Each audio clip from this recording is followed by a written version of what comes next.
बिस्मिल्लाहिर्रहमानिर्रहीम। Dear student colleagues, lawyers, अस्सलाम वालेकुम। आज हमने डिस्कस करना है पाकिस्तान पिनल कोड के अंदर चैप्टर 14 जो है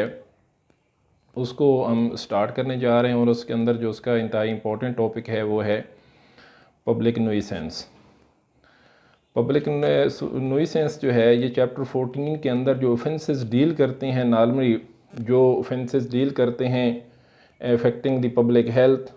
सेफ्टी और डिसेंसी एंड मॉरल्स के रिलेटेड, उसके अंदर जो इम्पोर्टेंट उसका एक पोर्शन है कंपटीशन के एग्ज़ामिनेशन के लिहाज से, वो है पब्लिक नुइसेंस के हवाले से। पब्लिक नुइसेंस जो है उसका कंसेप्ट जो है वो सेक्शन 268 पाकिस्तान पिनल कोड के अंदर एलेबोरेशन है उसकी, और उसकी फर्दर आगे डिफरेंट काइंड्स जो हैं, पब्लिक न्यूसेंस है और प्राइवेट न्यूसेंस है और या कॉमन न्यूसेंस है। इसकी हवाले से इसके जो मेजर इसके अंदर डिफरेंट कंडीशंस के अंदर कि आप किस किस्म की जो न्यूसेंस है वो क्रिएट करेंगे, उसके तहत डिफरेंट किस्म की जो सज़ा है वो कानून ने उसके अंदर रखी है। न्यूसेंस को उर्दू के अंदर हम इसका जो सिंपल माना है वो है अमर बायसे तकलीफ़, कि आप ऐसा काम करें कि जिसकी वजह से किसी एक इंडिविजुअल को या किसी एक पूरी सोसाइटी के ख़ास हिस्से को या एक पूरी सोसाइटी को उसकी वजह से तकलीफ़ हो और उस एक्ट की वजह से तमाम को इंजरी हो या उसको मसाइल पैदा हो जाएं। ऐसी तकलीफ़ को कानून ने कहा कि ये जो एक्ट है उसको पब्लिक न्यूसेंस कहते हैं। पब्लिक न्यूसेंस की फर्दर जो डिटेल है वो हम पढ़ेंगे कि उसके लिए आपने हमारा channel law society of Pakistan अभी तक सब्सक्राइब नहीं किया तो उसको सब्सक्राइब कर लें और साथ दिए हुए बेल के आइकॉन जो है उसको लाजमी प्रेस कर लें ताकि आने वाली हर वीडियो जो है वो आपको मसूल हो सके। पब्लिक न्यूसेंस का जो कंसेप्ट है सेक्शन 268 के अंदर, उसको हम पढ़ लेते हैं और उसके बाद उसके ऊपर डिस्कशन कर लेंगे। A person is guilty of a public nuisance और हु डज एन एक्ट और is guilty of an illegal omission which causes any common injury, danger और अनॉयस to the public or to the people in general who dwell or occupy property in vicinity, or which must necessarily cause injury, obstruction, danger or annoyance to person who may occasion to use any public right।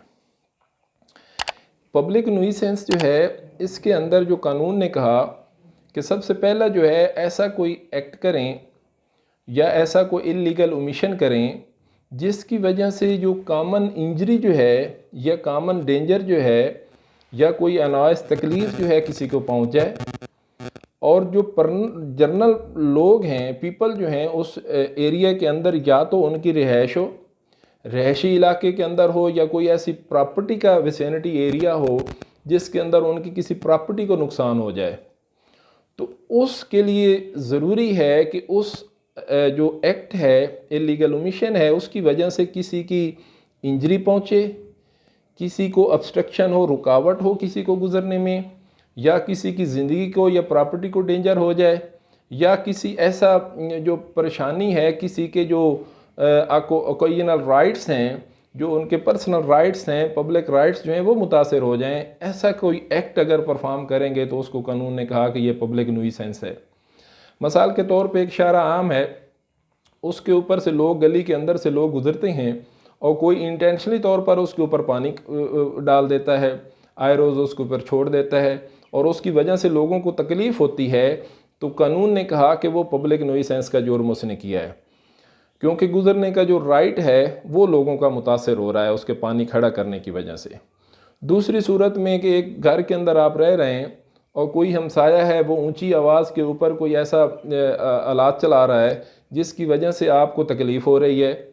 वो भी public nuisance के अंदर आ सकता है। मिसाल के तौर पे एक रहायशी इलाका है, रहायशी इलाका के अंदर कोई चक्की लगी हुई आटा वाली जिसकी वजह से शोर बर्पा हो रहा है और उस शोर की वजह से आपको तकलीफ़ हो रही है, तो उस वजह से वो भी अमर बैसे तकलीफ़ है। तो ये तमाम ऐसे एस्पेक्ट हैं जिनको कानून के अंदर उन्होंने पब्लिक न्यूसेंस बताया जुर्म जो है उसको डिक्लेयर किया।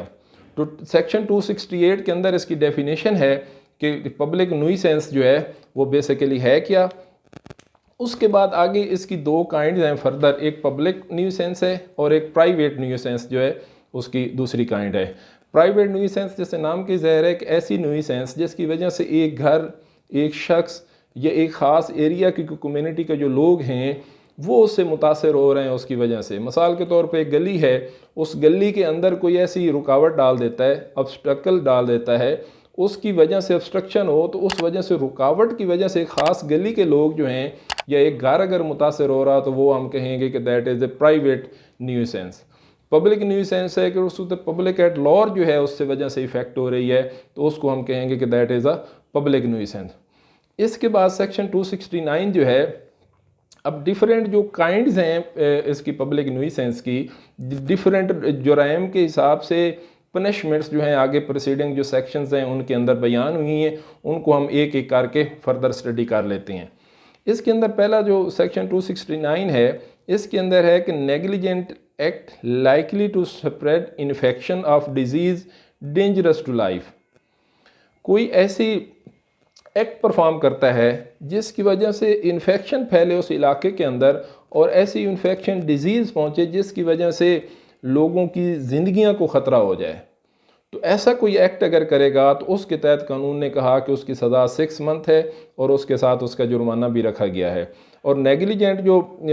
एक्ट है, नेग्लिजेंट एक्ट की वजह से, और वो उसको पता हो कि अगर ये मैं ऐसा काम कर रहा हूँ जिस वजह से इन्फेक्शन डिजीज़ फैल सकती है, तो वो उसको ऐसा काम नहीं करना चाहिए, जो कि 269 के तहत जुर्म है। मिसाल के तौर पे एक मोहल्ला है, उनका कोई इन्फेक्शन जो कैंसर का डिजीज़ का को पेशेंट है घर के अंदर, उसकी कोई ऐसा जो मटेरियल है उसकी जी देखभाल के हवाले से उसके कपड़े हैं या बाकी ऐसी कोई मेडिसन का आलात या कचरा वगैरह है, वो गली के अंदर सामने फेंक देता है जिसकी वजह से पूरे मोहल्ले में उस डिजीज़ के फैलने का ख़तरा है, तो उस सूरत उसकी इस एक्ट की वजह से पब्लिक न्यूइसेंस का जो सेक्शन 269 है वो अट्रैक्ट करता है, उसके तहत उसको 6 माह की सज़ा या जुर्माना या दोनों हो सकते हैं। उसके बाद 270 सेक्शन है।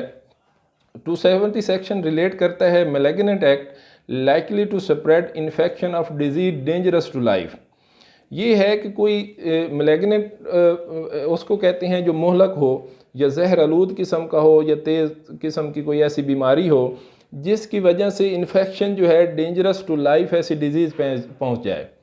तो उस मैलिग्नेंट एक्ट की वजह से वो जानता है कि ये ऐसा काम मैं कर रहा हूँ जिसकी वजह से कोई इन्फेक्शन डिजीज़ फैल सकती है जो डेंजरस टू लाइफ है, तो उसके लिए उसकी सज़ा 2 साल जो है सेक्शन 17 के तहत है या जुर्माना या दोनों हो सकते हैं।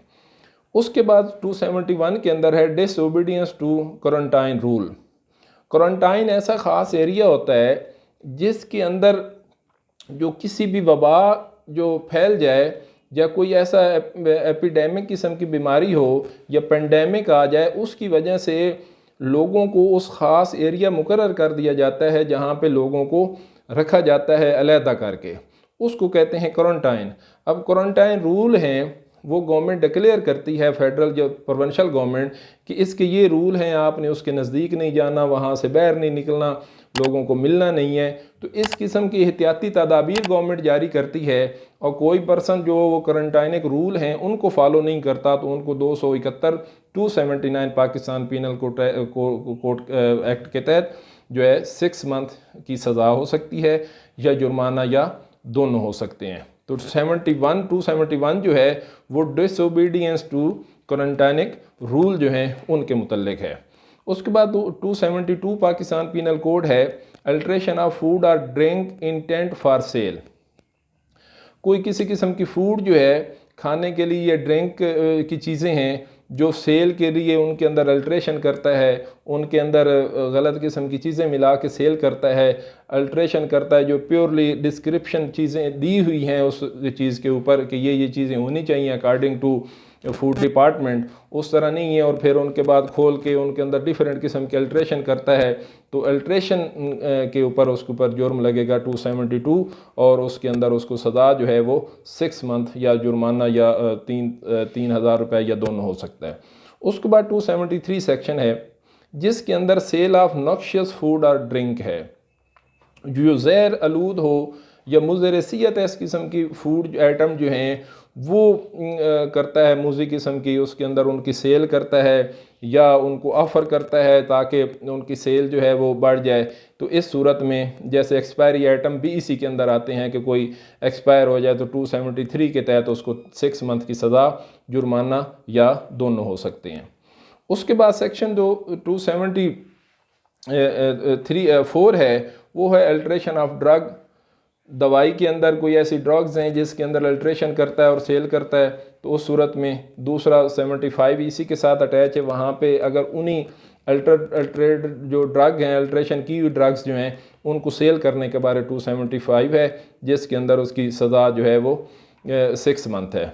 इसके अंदर sale of drug as a different drug as prepared, जैसे प्रीपेयर और एक चीज़ है ड्रग एक प्रीपेयर और उसके इंग्रेडिएंट हैं, उसके अंदर कोई और अल्ट्रेशन करके या डिफरेंट जो मेडिसन है वो डाल के उसको सेल करता है, तो उस सूरत में 276 के तहत सज़ा होती है। इसी तरह नॉक्शियस हेल्थ के लिए कोई ऐसा एटमॉस्फेयर बना दिया जाए जो नॉक्शियस हो हेल्थ के लिहाज से, उसको तकलीफ़ दे हो हेल्थ के लिए, तो उसके तहत भी उसको सज़ा जो है वो 6 मंथ की सज़ा है और उसके साथ उसको जुर्माना जो है वो भी किया जा सकता है। उसके बाद 279 सेक्शन जो है ये इंपॉर्टेंट है, आए रोज़ इसके ऊपर FIR भी हुई होती हैं। रैश ड्राइविंग और राइडिंग ऑन ए पब्लिक वे, ये पब्लिक न्यूइसेंस की भी एक ये किस्म है कि आप पब्लिक वे के ऊपर ऐसी रैश और नेग्लिजेंट ड्राइविंग करते हैं, ऐसा एक्ट करते हैं जिसकी वजह से किसी को नुकसान हो सकता है। जैसे आए रोज़ मोटरसाइकिलों के ऊपर 279, रिक्शों के ऊपर या दूसरे जो गाड़ी है आप चला रहे हैं ऐसे पब्लिक वे के ऊपर इस लिहाज से कि जिसकी वजह से ख़तरा हो किसी भी ह्यूमन लाइफ को, तो उस सूरत में 279 के तहत FIR होती है और जिसकी सज़ा जो है वो 2 साल है और उसके साथ जुर्माना भी है या दोनों हो सकती हैं। तो पब्लिक न्यूइसेंस की 279 की जो FIR है वो अक्सर जो है पुलिस वाले वो इसके अंदर देते हैं। तो उसके बाद जो आपका रेलेवेंट ये चीज़ें हैं जो उसके यूज़ होती हैं, exhibition of false light mark, कोई ऐसी गलत किस्म की जो फॉल्स लाइट्स हैं वो आप शेयर करते हैं, मार्क्स बनाते हैं जिनकी वजह से लोग डॉज हो जाएं या किसी को तकलीफ़ पहुँचे, तो उसकी सज़ा भी 7 साल तक है। तो ये जो एक्ट हैं जिनके अंदर डिफरेंट किस्म की पनिशमेंट्स बयान की गई, जिनके अंदर पब्लिक और जो प्राइवेट किस्म के जो लोग हैं जिससे मुतासर होते हैं, ये ऐसे एक्ट हैं जिनकी सज़ा पाकिस्तान पीनल कोड के डिफरेंट सेक्शंस के अंदर हमने आज डिस्कस की। तो इन्हीं गुजारिशात के साथ मैं आपसे इजाज़त चाहता हूँ। अल्लाह हाफ़िज़।